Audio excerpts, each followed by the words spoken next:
Olá pessoal, tudo bem? Que Deus abençoe a todos.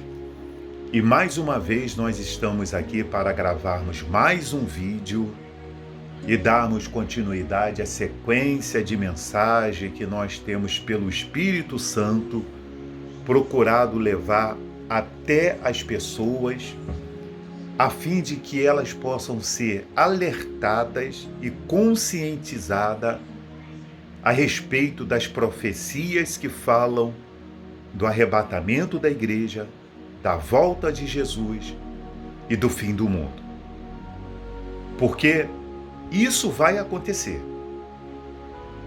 Meus irmãos, meu amigo e minha amiga que nos ouvem nesta hora, esse mundo vai ter um fim.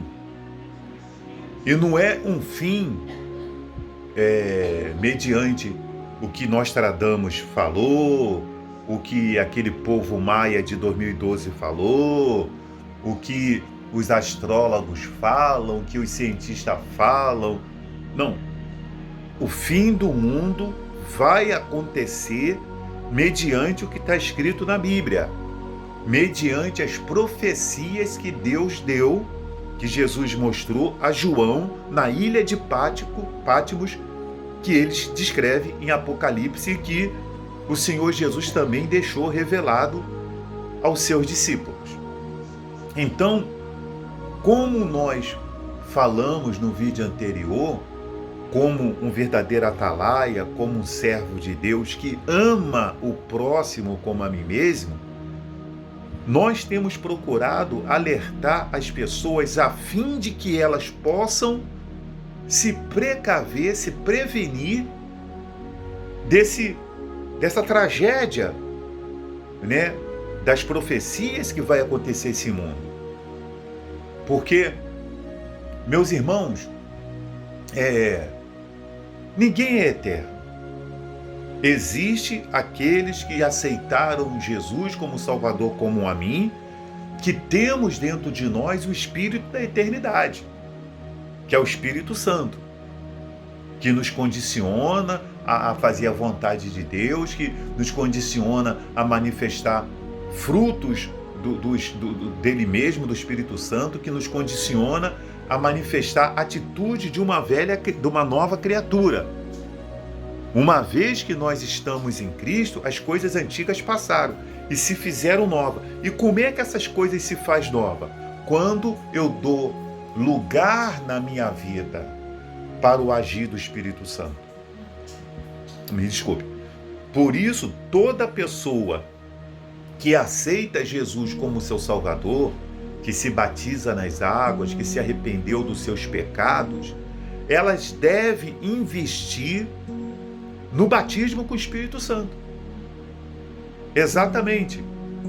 Elas devem investir sedentamente em que elas recebam o Espírito Santo, sejam batizadas no Espírito Santo.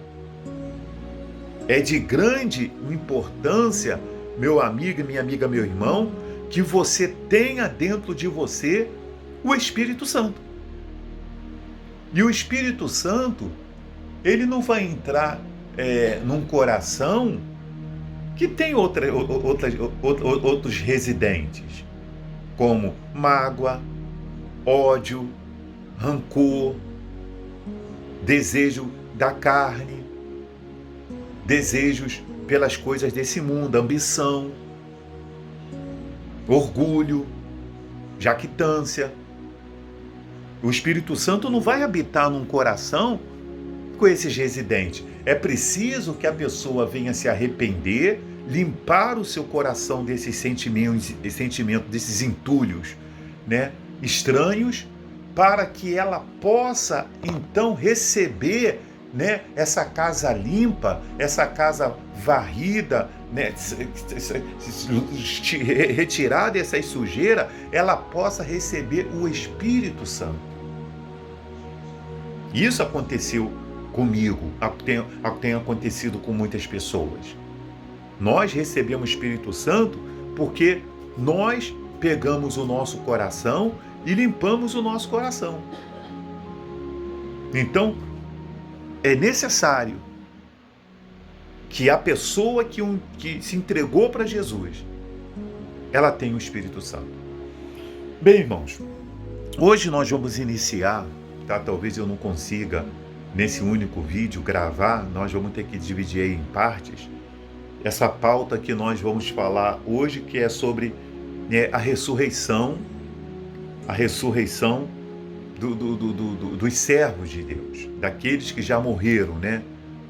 Daqueles que já morreram.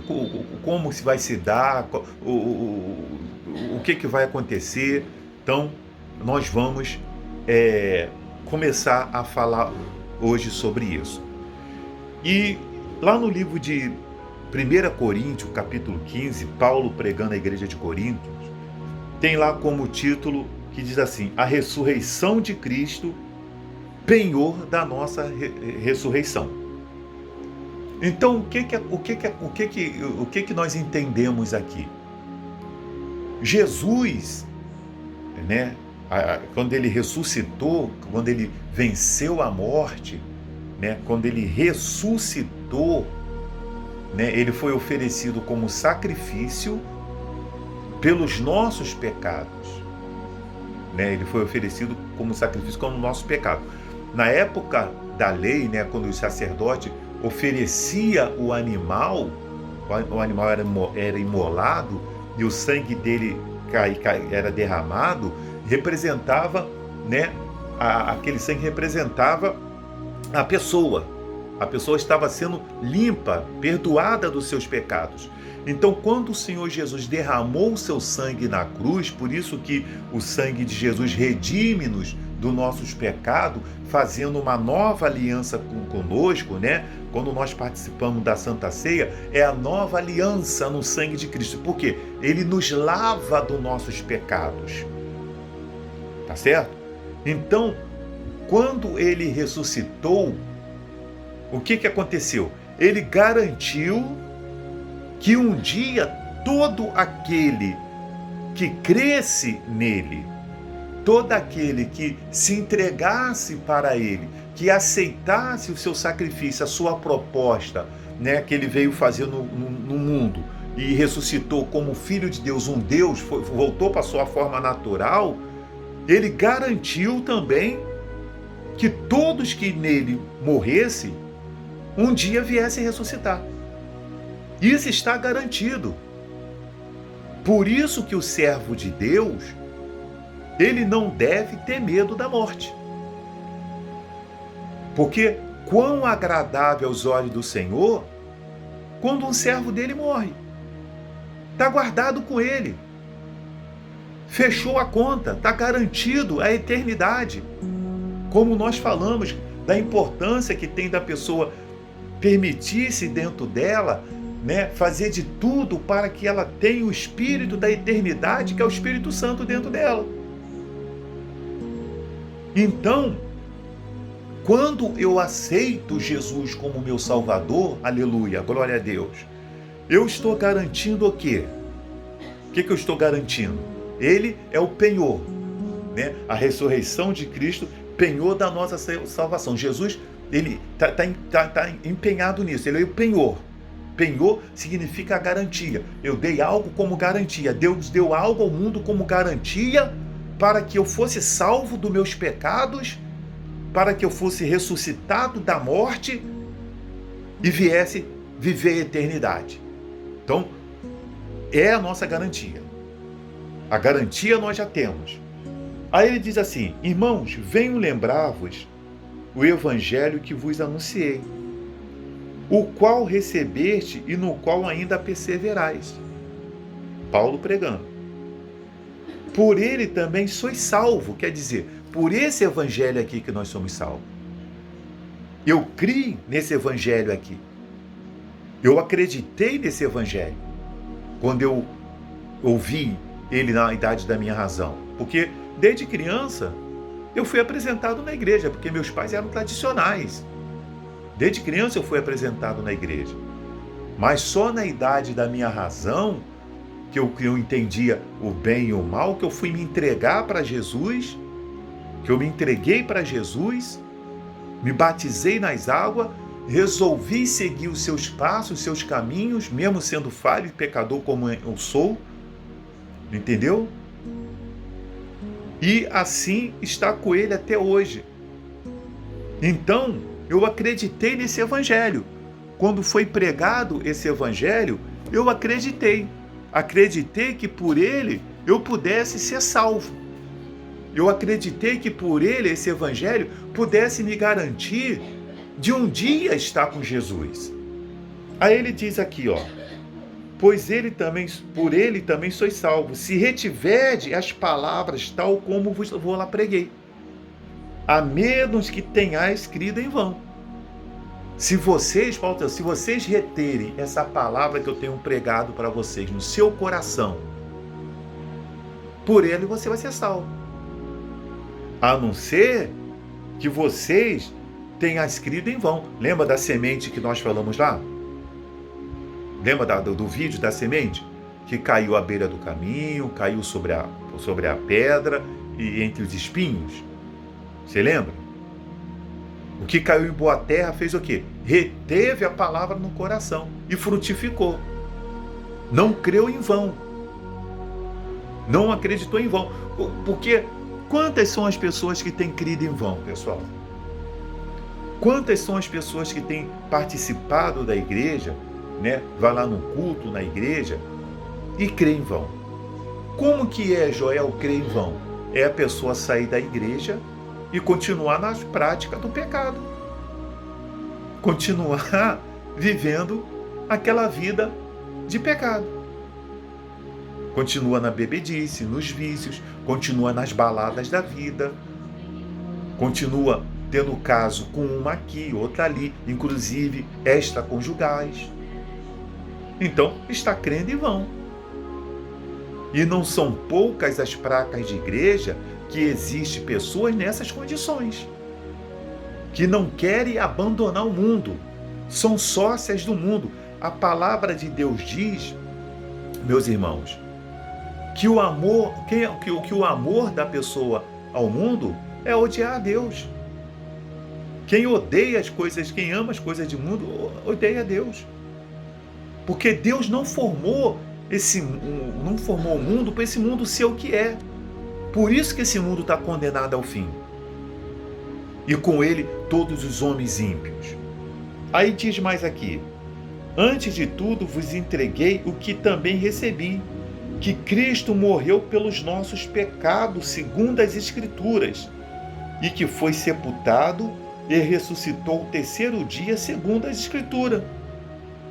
Então, as Escrituras, o Evangelho, me fez crer que Cristo morreu pelos meus pecados e que ele ressuscitou ao terceiro dia. A Escritura me faz acreditar que ele ressuscitou e que ele subiu, mas que ele vai vir me buscar. Essa é a minha crença. E vai acontecer. Vai acontecer. Jesus, ele deixou escrito no livro de Mateus 24, como também no livro de Lucas 21, a narrativa dos eventos que iriam acontecer antes da consumação do século. O que vai acontecer, o que antecede o arrebatamento da igreja. Quais são os sinais? Timóteo 4 fala como que a igreja vai se comportar, e a igreja tem se comportado da forma que Timóteo 4 fala, apostatando da fé, apostasia, muitos apostatando da fé, desviando o evangelho. 2 Timóteo 3 fala dos males e as corrupções dos últimos dias, como vai ser as características do ser humano. Está escrito lá e nós estamos vendo acontecer. Terremotos, coisas terríveis acontecendo, sinais nos céus, epidemias, fomes, guerra, rumores de guerra. Tudo isso está acontecendo. Muitos esfriando, muitos crentes desviados, que precisam. Hoje eu orei com a minha esposa às 18 horas, eu falei: Senhor, vai de encontro àqueles que são tipo filho pródigo. Senhor, vai de encontro àqueles que estão como aquela ovelha perdida. Orei por todos. Orei por quem se encontra nos presídios, por quem se encontra nos hospitais, porque se no último momento da vida a pessoa confessar que Jesus Cristo é o Senhor de todo o seu coração, ela é salva. Olha aquele homem lá na cruz. Olha aquele homem lá na cruz que estava lá ao lado de Jesus e disse assim: Senhor, lembra de mim quando estiveres no teu reino. Ele creu que era Jesus o Salvador ali. E Jesus disse: hoje mesmo estarás comigo no paraíso. Ele não jogou fora a oportunidade de ser salvo. A última oportunidade dele ser salvo, ele foi salvo, o outro desprezou. O outro jogou fora. Como tem muitas pessoas nesse exato momento, meu irmão, que está jogando fora a oportunidade de ser salvo. E é a última oportunidade mesmo, porque ela já está marcada, com o destino marcado hoje para morrer, ou amanhã para morrer. E a oportunidade está sendo dada a ela agora. E não só para morrer, porque ele disse que o arrebatamento da igreja, ninguém sabe o dia, a hora em que não cuidais, o Filho do Homem virá. Então, a nossa salvação em Cristo Jesus, a eternidade, já está garantida. Veja bem só mais o que ele diz aqui no capítulo 15, versículo 19. Se a nossa esperança em Cristo, se limita apenas a esta vida, somos os mais infelizes de todos os homens. Outro dia eu descia um monte e eu falei para um grupo de pessoas assim: olha, a pessoa que não tem a salvação dela, melhor fora que ela não viesse a esse mundo. Melhor fora que ela não existisse, do que ela existir e viver sem salvação. A salvação da alma, meus irmãos, a salvação da alma é o mais importante, é o tesouro mais importante que uma pessoa deve guardar. Por isso que sobre tudo que ela deve guardar, guarde o coração salvo.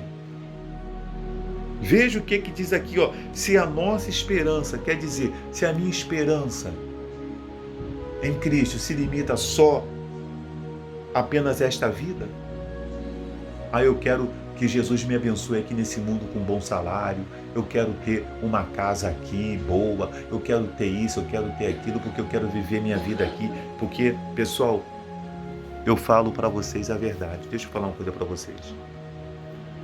Olha aqui para mim, que eu vou dizer para vocês. Existem muitos cristãos, evangélicos, crente, sei lá o que eu uso, que eles não pensam na salvação nem o arrebatamento da igreja. Eles não pensam. E eles estão como aquelas virgens insensatas. Eles estão dormindo sono. Eles não pensam nisso. E eles vão na igreja, se envolvem com os seus compromissos da igreja, como minha esposa falava, e vão para lá, vêm para cá, canta no coral, toca a música, sai para evangelizar. E eles estão preocupados em ganhar os outros, mas a eles mesmos não estão salvos. E existem muitos que, quando acontecer, eles vão dizer exatamente isso que está escrito aqui no livro de Mateus, se eu não me engano, Mateus 7. Deixa eu ver aqui. Nem todo que me diz Senhor, Senhor, entrará no reino dos céus, mas aquele que faz a vontade de meu Pai que está nos céus. Muitos naquele dia hão de dizer-me: Senhor, Senhor, porventura não temos nós profetizado em teu nome, e em teu nome não expelimos demônios, e em teu nome não fizemos muitos milagres? Então lhes direis explicitamente: nunca vos conheci. Apartai-vos de mim, os que praticai a iniquidade. Meu irmão e minha irmã, meu amigo e minha amiga, o arrebatamento da igreja vai acontecer. Não estamos aqui pregando terror nem pânico. Apenas dizendo para você o seguinte: reserve a sua vida para o encontro do Senhor nos ares, aceitando Jesus como seu único e suficiente Salvador e dando ouvido à sua palavra. Que Deus abençoe a todos e até o próximo vídeo.